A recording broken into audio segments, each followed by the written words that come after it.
AP cabinet పునర్వ్యవస్థీకరణకు వ్యూహరచన జరుగుతోంది.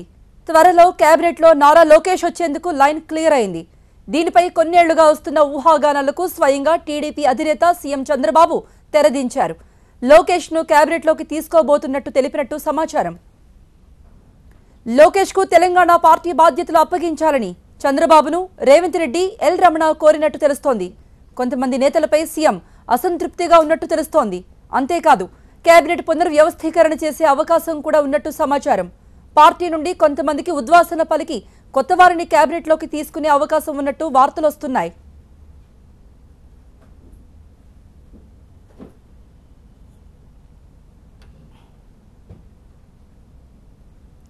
దీనిపై మా ఇన్పుట్ ఎడిటర్ మురళీకృష్ణ మరిన్ని అప్డేట్స్ ఇస్తారు. మురళీకృష్ణ, లోకేష్ ఎప్పటి నుండో కూడా పార్టీలోకి ప్రత్యక్ష రాజకీయాల్లోకి వస్తారు, ఆయన కేబినెట్లో తీసుకోబోతున్నారన్న ప్రచారానికి తెరదించినట్లయినా ఆయన ఏ బాధ్యతలు స్వీకరించే అవకాశం ఉంది?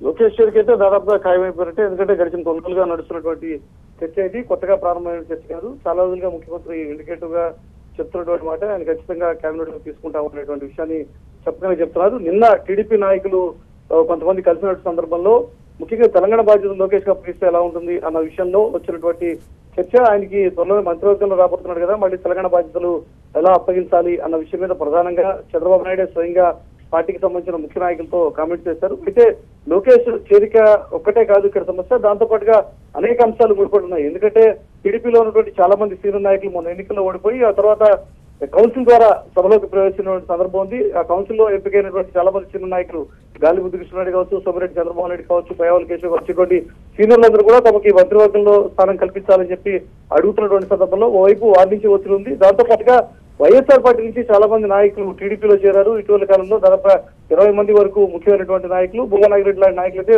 ఓపెన్ గానే తమకు మంత్రివర్గంలో ఛాన్స్ దొరకవచ్చు అనేటువంటి ఇండికేషన్స్ ఇస్తున్నారు. కాబట్టి ఓవైపు బయట పార్టీ నుంచి చేరినటువంటి నాయకులు, దాంతో పాటుగా సొంత పార్టీలో ఉన్నటువంటి సీనియర్లు, వాళ్ళు కూడా కొంతమందిని కేబినెట్ లో అకామిడేట్ చేయాల్సిన పరిస్థితి, బాధ్యత ఇప్పుడు ముఖ్యమంత్రి మీద పడింది. కాబట్టి ఎవరిని డ్రాప్ చేసి కొత్త వాటిని ఎవరిని పెట్టాలి అన్నది ఇప్పుడు ముఖ్యమంత్రి ముందు ఉన్నటువంటి టార్గెట్.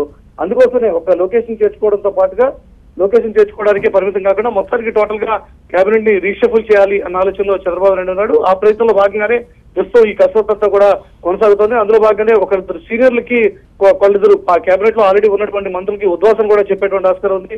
మంత్రుల పనితీరుకు సంబంధించి, మంత్రుల పెర్ఫార్మెన్స్ కు సంబంధించి ముఖ్యమంత్రి ఇప్పటికే అనేక రకాలైనటువంటి సర్వేల ద్వారా వారి పనితీరుని బేరీజ్ వేసుకున్న సందర్భంలో ఒకరిద్దరిని ఖచ్చితంగా డ్రాప్ చేసి కొత్త వారికి అవకాశం కల్పించి టోటల్ గా కేబినెట్ ని రీషఫుల్ చేసేటువంటి ఆలోచనలో ముఖ్యమంత్రి ఉన్నారు. ఆ కసరత్తు కొనసాగుతోంది. బహుశా బడ్జెట్ సమావేశాల తర్వాత ఉగాది నాటికి ఈ విషయంలో కొంత స్పష్టమైనటువంటి నిర్ణయం ముఖ్యమంత్రి తీసుకునే ఆస్కారం కనబడుతోంది.